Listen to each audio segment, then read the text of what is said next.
மும்மொழி கொள்கை தொடர்பாக நம்முடைய திமுக செய்தி தொடர்பாளர் பேராசிரியர் கான்ஸ்டன்டைன் ரவீந்திரன் நம்மோடு இணைந்திருக்கிறார். அவரிடம் கேட்கலாம். சார், மத்திய கல்வி அமைச்சர் தர்மேந்திர பிரதான் இரண்டாவது முறையாகவும் இந்த PM-ஸ்ரீ மற்றும் சமக்ர சிக்ஷா அபியான் திட்டத்திற்கான நிதியை விடுவிக்க இயலாது என்று அந்த 3 பக்க கடிதத்தில் குறிப்பிட்டிருப்பதுடன் மேலும் 5000 கோடி ரூபாய் வரை இழப்பு ஏற்படக்கூடிய வாய்ப்பு இருக்கிறது என்றும் அந்த இன்று அளித்த பேட்டியில் தெரிவித்திருக்கிறார். உங்களோட கருத்து என்ன சார்? மிகவும் வன்மையாக கண்டிக்கத்தக்கது. ஜனநாயகம் என்றால் என்னவென்று தெரியாத ஒரு கூட்டத்தால் ஜனநாயக ஆட்சிக்கு தலைமை தாங்க வைத்தால் இப்படித்தான் எதேச்சதிகாரமும் பாசிசமும் தலைவிரித்து ஆடும் என்பதற்கான எடுத்துக்காட்டுதான் இது. அரசியலமைப்பு சட்டம் என்ன சொல்லி இருக்கிறது என்பதை கூட புரிந்து கொள்வதற்கு தர்மேந்திர பிரதான் முன்வரவில்லை என்று சொன்னால், மாண்புமிகு முதலமைச்சர் கேட்டாரே, மும்மொழி கொள்கைதான் இந்தியா முழுக்க இருக்கிறது என்று எந்த அரசியலமைப்பு சட்டம் சொல்லி இருக்கிறது என்று கேட்டார். அதற்கு பதில் சொல்வதற்கு வக்கில்லை. இல்லை, சர்வ சிக்ஷா அபியான், RSME என்று சொல்லுகிற ராஷ்டிரிய மத்திய எஜுகேஷன் சிஸ்டம், அதோடு சேர்ந்து டீச்சர் எஜுகேஷன், இந்த 3ஐயும் சேர்த்து தானே சமக்ர சிக்ஷா அபியான் என்று சொன்னீர்கள். அந்த 3 திட்டத்தையும் உருவாக்கியது பிரதமர் மன்மோகன் சிங். மன்மோகன் சிங்கிடம் கட்டளையிட்டாரா? எங்களுக்கு ஏதாவது நிபந்தனை விதித்தாரா? ஏதும் கிடையாது. அந்த 3ஐயும் சேர்த்து கொண்டு நீங்கள் சமக்ர சிக்ஷா அபியான் என்று ஒரு திட்டத்தை கொண்டு வந்தீர்கள். அது 2018. அதன் பிறகுதான் தேசிய கல்விக் கொள்கை 2020 என்று கொண்டு வருகிறீர்கள்.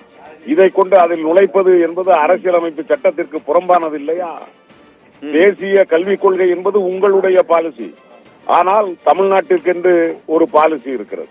இந்த நீங்கள் கொண்டு வருகிற பாலிசி எங்களுக்கு எதிரானது. கொள்கைகளை ஏற்றுக்கொள்ள வேண்டும் என்று எந்த அரசியலமைப்பு சட்டமும் சொல்லவில்லை.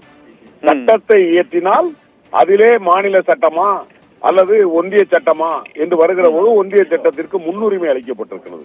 அதுவும் கூட முழு அதிகாரம் கிடையாது. எங்களுடைய மாநில அரசாங்கம் ஸ்டேட் கவர்மெண்ட், அதே வார்த்தையை தான் இந்திய கவர்மெண்ட் என்பதற்கும் அதுவும் ஸ்டேட் கவர்மெண்ட் என்றுதான் எழுதப்பட்டிருக்கிறது அரசியலமைப்பு சட்டத்தில். நீங்கள் யூனியன் என்கிற ஸ்டேட் கவர்மெண்ட், நாங்கள் தமிழ்நாடு என்கிற ஸ்டேட் கவர்மெண்ட், ரெண்டையும் ஒத்து பார்த்தால் நாம் இருவரும் ஒரே அரசாங்கம் தான். இந்தியாவிற்கான முடிவை நீங்கள் எடுக்க வேண்டும் என்று சொன்னால் தமிழ்நாட்டிற்கான முடிவை மாண்புமிகு முதலமைச்சர் எடுப்பார். எனவே இது போன்ற அரசியல் பழிவாங்கல் நடவடிக்கைகள், மாணவர்களுடைய எதிர்காலத்தை பற்றி கவலைப்படாமல் அரசியலுக்காக மக்களுடைய வரிப்பணத்தை பயன்படுத்துகிற குள்ளநரித்தனமான போக்கு கண்டிக்கத்தக்கது, வன்மையாக வருந்தத்தக்கதும் கூட.